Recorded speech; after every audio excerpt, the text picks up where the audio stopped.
Alright, so here's the story of Wednesday in Lima, Peru. Some people requested a video, so here we go. Wednesday, before we left, we decided that we were going to take a tour around the city, the American section of Lima called Miraflores, and just really do some shopping, see the beach, things like that. So we left the hotel, and we headed on down to the beach, and all in all, it was probably about 25, 30 blocks that we ended up walking that day. And about lunchtime, we had had plenty of Peruvian food, and it was good, but we were kind of missing home a little bit and decided we wanted some American food. Ended up going to where else but American food as McDonald's. So we got into McDonald's, got our burgers and everything, and went upstairs. It's a two-level McDonald's, and sat down at our table and began eating, fellowshipping with each other. And behind us was this little girl and her mother, and the little girl says, "I speak English too." And we turned around and started to talk to her and just get a sense of them. And they were from New York, and her father was Peruvian, and they were there as he was doing some work there at the university, and they really missed America. So it was nice to talk to some American people. When I turned back around, my book bag that was sitting beside me was gone. It was just gone. And as you can imagine, it was a very frantic time, very concerned about what had happened, and I ended up going downstairs, found a manager. They didn't know where it was. I thought maybe it was in Lost and Found or something, but in the back of my mind, I knew it was gone. And April and Gloria and Lee, they knew it was gone. And we sat down and we waited on Mindy, who's with Reap North Peru.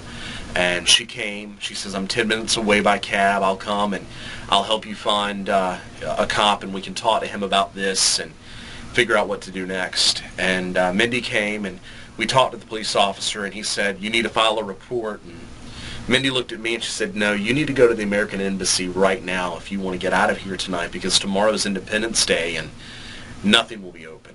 So I was risking 2 days if I didn't go to the American Embassy right then. So we hailed a taxi, needed to go back to the hotel and find our copy of our passport and our immigration form. If you don't have an immigration form, you cannot get out of the country of Peru. And that was also in my bag, along with a lot of other things like my camera and my phone and my Bible and a lot of notes that our prayer partners had sent us.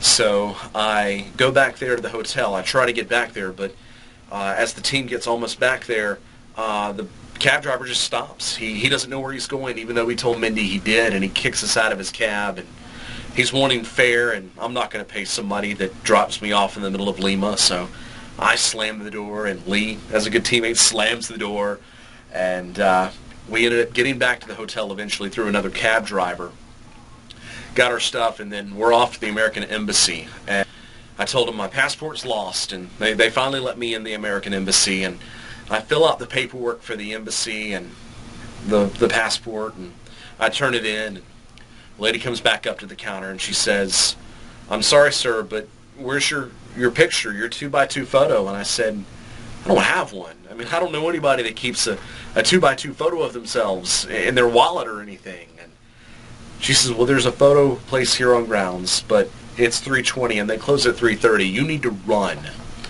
And I ran.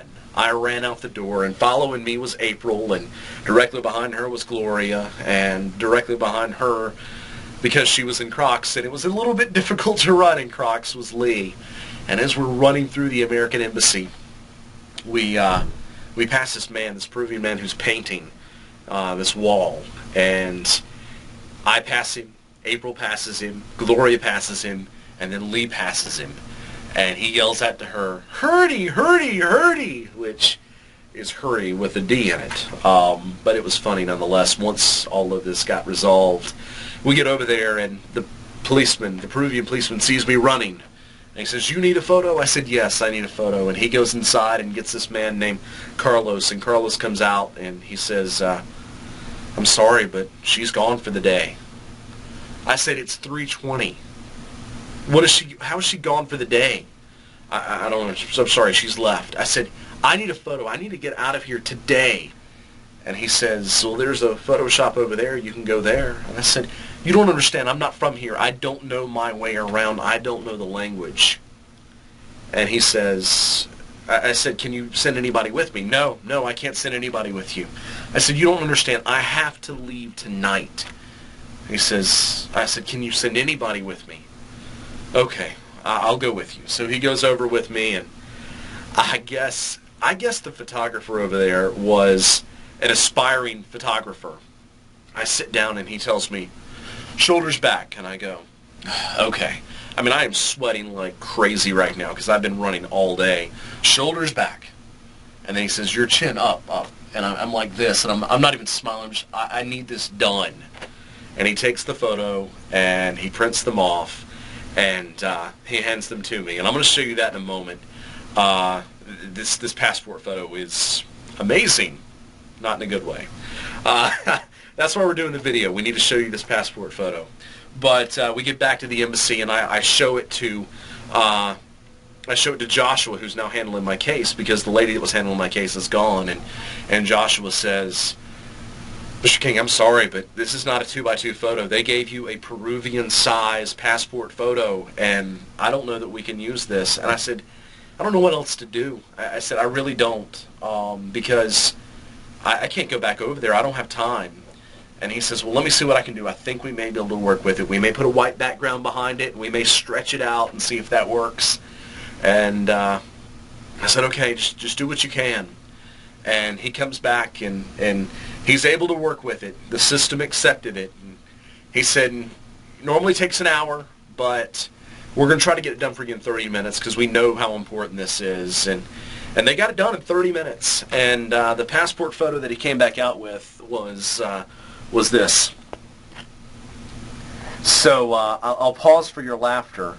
It was a nice stretch of my face, long way, and it's quite interesting. You can also see it online. I posted a picture of it on Twitter and Facebook, but that's what he comes out with. It's pretty funny. Everybody's still getting a laugh out of that.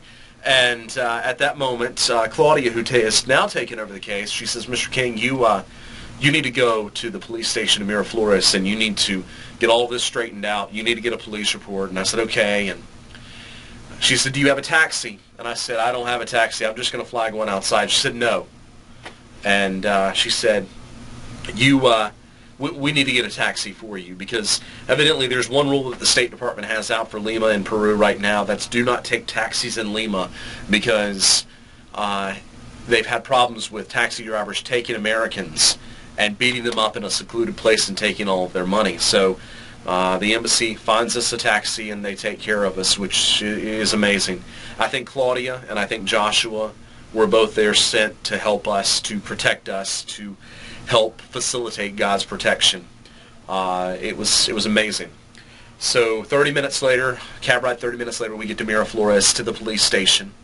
And we're waiting outside for Javier, who Mindy was going to send to help us translate, but Javier's not there. He should have been there by the time we got there. And there we are, and we're looking for him. He's not there. We call Mindy. She said, let me find out where he is.